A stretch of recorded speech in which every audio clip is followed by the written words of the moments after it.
So the three organizations working on the ground in this program were Sonke Gender Justice, the National Institute, Community Development and Management, shortly it's NICDAM, and loveLife. As NICDAM, we work very close with community-based organization, and of course loveLife works very closely with the youth.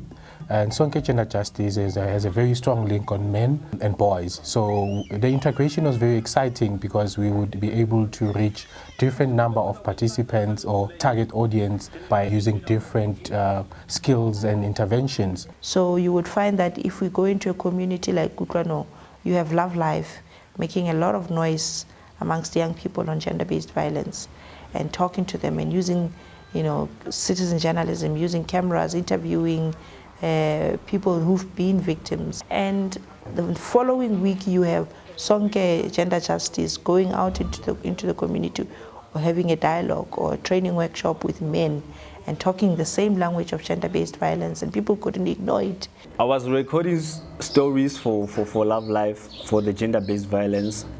The stories were broadcast mostly in our location. We did GBV screenings.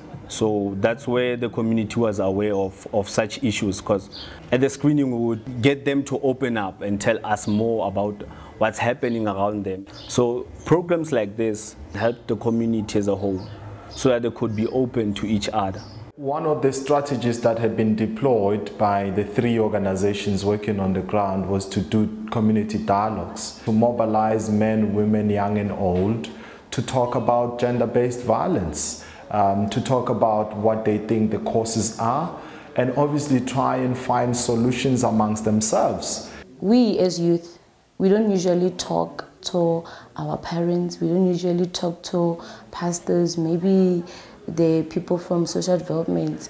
So when we do the Born-Free dialogues, we invite the parents, the stakeholders like social development and health departments. So the youth are able to tell their stories, they're able to tell what the issues are facing with them.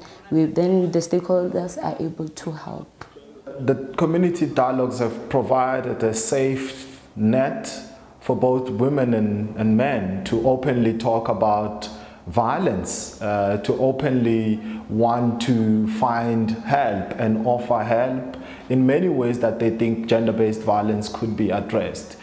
We had powerful stories that were shared by the people who attended, and actually the impact of the dialogue itself to the people was amazing. One of the stories that we've captured was about Matshidiso from Henneman, who out of the dialogue she was able to stand up and share one of the things that have happened in her life that she has never shared before, which was very, very powerful. Ebelo ha ke na le 11 years.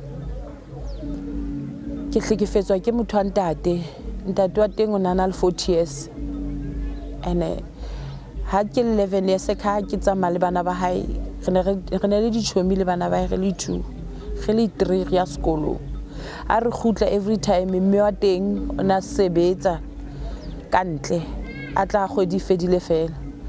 Ntate o na na phiella hore a re abuse re le bararo. So na ke fitla hae ke fitla ke bolella nkgono wa ka gore na ho etsala. So le yena khasa a sa nkele hlong a sena taba le nna hore a ka e batlisisa or ai shebe yena kapa yena a ntshebe mmele wa ka kapa a etseng ona sena taba le nna.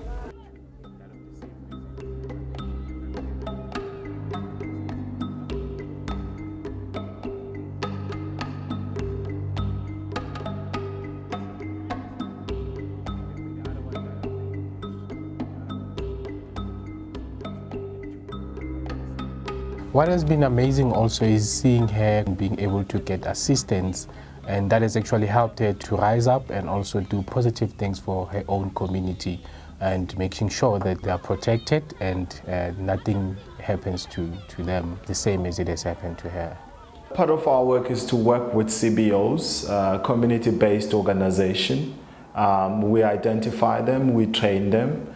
In Kutlwanong, we met with this community structure called UNICEF, who work in an area that is enormous with gender-based violence and gangsterism.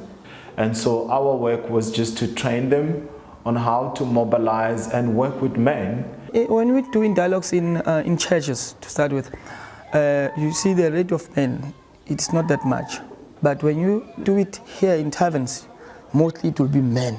Because even if someone swears, he knows that here, there's nothing which I'm not committing any, I'm not provoking anyone. This is a tavern.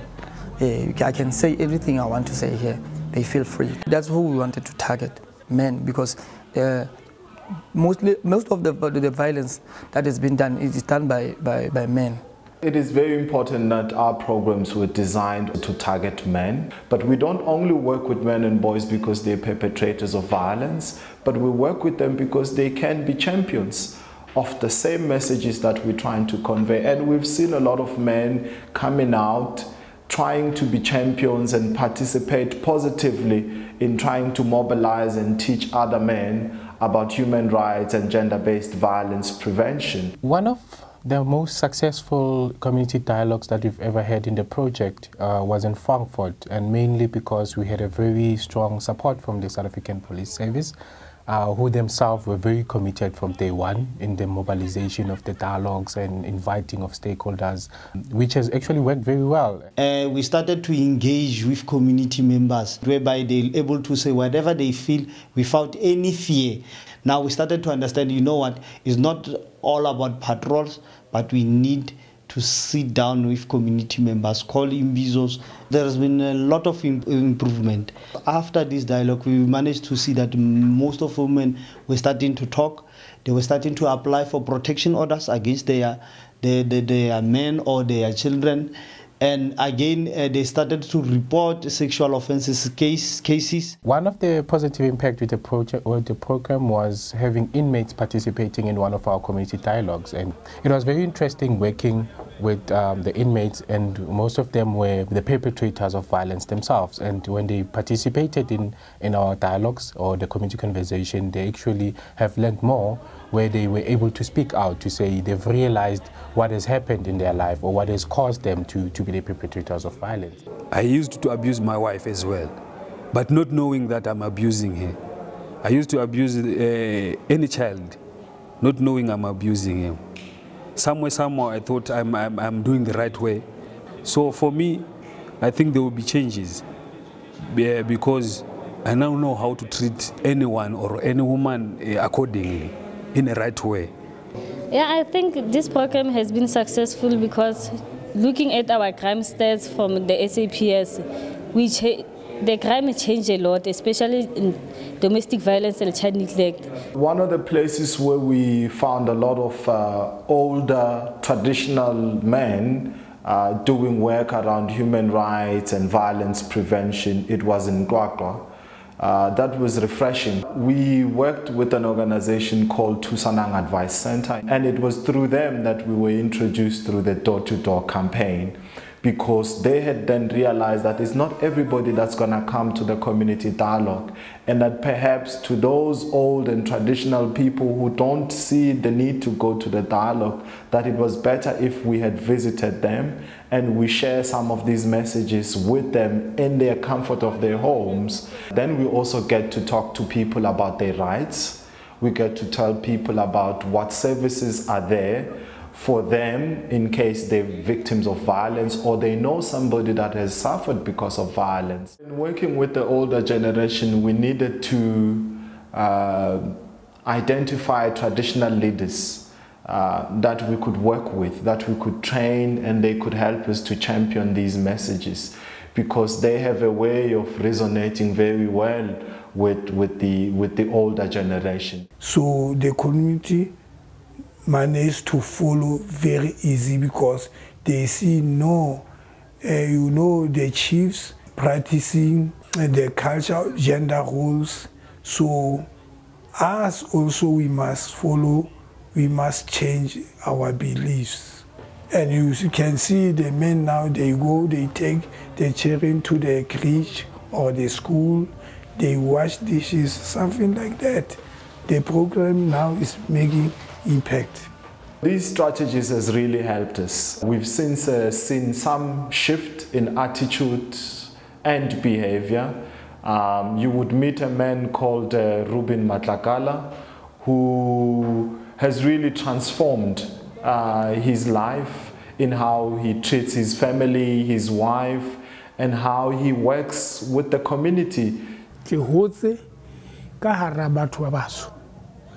Batho ba baso bo bona ba bona ene ile hore motho wa ntate ke ntate fela ha batla o etsa mesebetsi o tla etsa mesebetsi ya ka ntle kwana le a thuteng kwana bo a shebene le diphoofolo ing se ka ba theoela mesebetsi ene motho wa ntate hape ona a tseba hore lentswe la o qala le la o qetela tshwantse be la hae ila re ho ba ke kene ka ra di program tsa thusanang advice center is whereby kelello ya ka ilang ya change ya fetoa ka utlwisisa hantle hore na lelapa ha se la mme fela lelapa ke la rona re le babedi ene ntho tse re di etsa mona ka tlung re tshwantse re di etse ka kopanelo and then include le bana ba rona. There's been many successes. The number of men that have been reached with these messages, who have been trained, who have actually taken up this work and championed the messages on gender-based violence. But there's still a lot that has to be done. Part of it is to scale up this work, take it to other provinces, but also to sustain it in communities where it is already started. And so there is a need, since this is a government-led initiative, for government to take over and really try and go back to these structures that have been formed by either Sonke, loveLife or NICDAM and support their interventions and put in as much effort into that as possible.